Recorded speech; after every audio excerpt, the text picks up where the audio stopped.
Vamos receber aqui no Jornal da Manhã o professor de Relações Internacionais do IBMEC, Alexandre Pires, para a gente conversar aqui a respeito ainda do conflito entre Israel e Hamas. Professor, mais uma vez, muito obrigada pela sua disponibilidade em conversar aqui com a gente. Bom dia, Soraya. Bom dia, Cristiano. É um prazer sempre. Bom dia, Cristiano. Professor, ontem, na sexta-feira, a gente viu, o dia foi marcado, por aquele fim do cessar-fogo ali na região.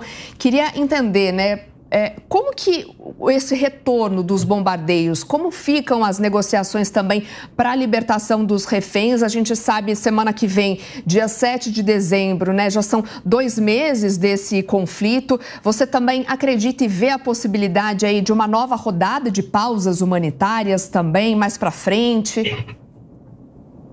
Olha, nós temos ali uma confirmação dessa dinâmica do conflito, Ou seja, essa ideia de que há um ataque e depois uma pacificação, depois um novo ataque, negociações, libertação de reféns, ela não está acontecendo agora. Essa é a história do conflito entre Israel e Gaza, Ou seja, isso já vem ocorrendo há anos e nós tivemos agora, num pequeno espaço de tempo, a confirmação dessa dinâmica. Isso, claro, reforça esses planos do atual governo de guerra, Ou seja, esse governo de emergência que está instalado, de que não há como chegar numa paz mais duradoura ou realmente num acordo de paz, porque todas as partes estão ali belicosas, especialmente os militantes do Hamas continuam ainda conflagrados, dispostos a atacar, então a estratégia vai continuar sendo essa investida completa e total. O que é mais preocupante agora é que essa guerra já atingiu ali Khan Yunis, que é a segunda cidade antes de chegar na fronteira com o Egito, a cidade que faz a fronteira é Rafah. Então a guerra ela já começou a ter uma dimensão muito mais forte no sul, em razão provavelmente dos militantes do Hamas terem se deslocado para lá, para articular também novos ataques. E também você continua tendo os conflitos em Gaza. Então, agora a guerra já praticamente se espalhou pelo território, porque entre Gaza e Khan Yunis nós temos ali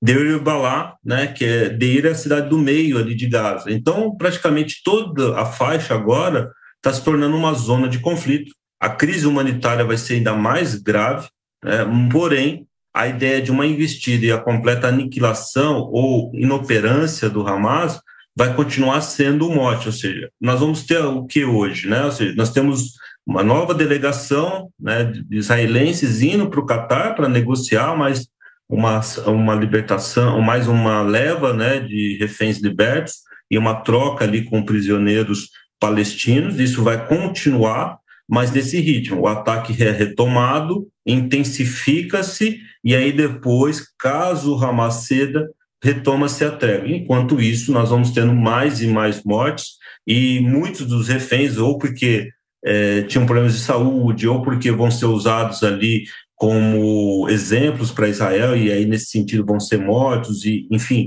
tudo isso vai fazendo com que a taxa ali, o total de mortos, vá se acumulando, se empilhando, Soraya.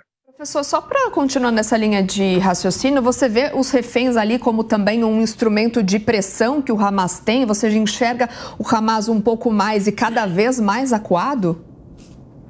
Sim, do ponto de vista militar, a capacidade dele praticamente foi anulada, Ou seja, nós sabemos que ainda tem pontos de lançamento de foguetes, tem acontecido nesses últimos 2 dias, é por isso que a trégua foi rompida, mas agora eles têm nas mãos os reféns e percebem que a comunidade internacional e também boa parte da comunidade israelense quer que o governo priorize isso, mas o governo já sinalizou que isso só vai ser feito sem que ele abra mão do recurso militar, ou seja, os ataques continuam. Quando o Hamas cede, ou propõe ali uma trégua, eles podem acatar, desde que seja mediada pelos reféns. Então nós vamos ter agora essa sístole e essa diástole. O Hamas tenta ganhar tempo suficiente para se reorganizar militarmente, ou pelo menos colocar os seus ativos mais importantes protegidos, sejam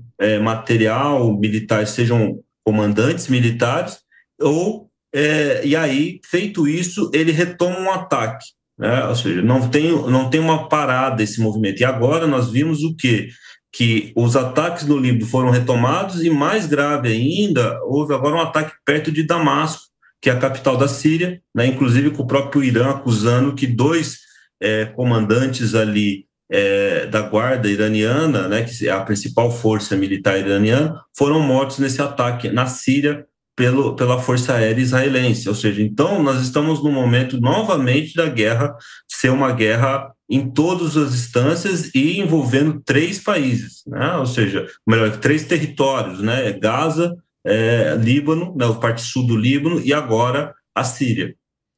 Professor, diante de tanta atrocidade que aconteceu no dia 7, né, houve aquela resposta muito forte de Israel, né, legitimada inclusive por outros países, e aí nós chegamos nesse momento, né? Claro que quando eles fizeram os reféns, é aquilo que o senhor falava, já se esperava este momento, né? Quer dizer, fosse uma base de negociação, de fato, Hamas e Israel.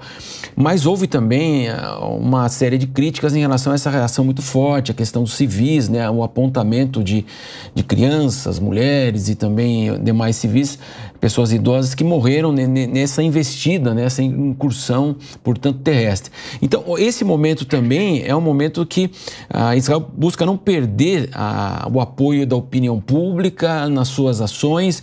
Houve essa trégua, agora essa quebra de confiança de 5 reféns que supostamente foram mortos. Como é que o senhor avalia neste momento aí toda essa situação? Eu acho que nesse exato momento Israel não vê surpresa. Ele já esperava.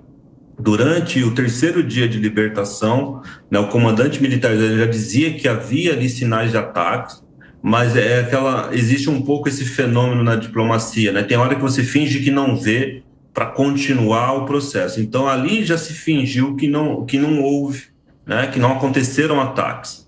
E aí o processo continuou por mais 3 dias e nós chegamos mais ou menos a 6 dias de libertação. Então Israel faz o que agora? Israel reavalia isso. Agora, provavelmente, eles estão com uma operação de inteligência, tentando saber se os reféns estão vivos. Essa é uma preocupação constante ali, ou seja, de saber se eles estão negociando com reféns vivos.